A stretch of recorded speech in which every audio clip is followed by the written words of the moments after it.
माझ्या नवऱ्याचा मेहुणा गावाकडून आला अन चला म्हणाला फिरायला. मग पुलावरच्या रेल्वेनं जायचं ठरलं पुणे शहरात खाद्यभ्रमंतीला. रेषेच्या मागं उभा राहा नाहीतर अंगावर घालीन असं म्हणत मेट्रो आली. स्वच्छ नदीपात्राचं दर्शन घेत पुलावरून चालत निघालो.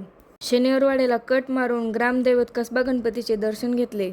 नंतर पुढं सूर्याच्या सावलीत चालून थकल्यावर थोडे थोडे खावं म्हटलं. खुलता कळी खुलेना तशी इमरती व समोसा वडापाव सोबत गप्पा मारून पुढं सरकलो. पुढं काका हलवा येते रबडी कम पाणी जादा असा बदाम शेक प्राशन केला.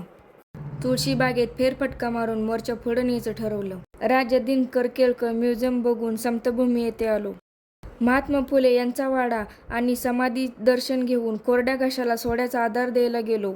हिरवा, गुलाबी पेरू आणि जिरा सोडा मागवण्यात आला. हवेतील भुयारी मार्गातून जाऊन मेट्रो पकडून आलो स्वारगेटला.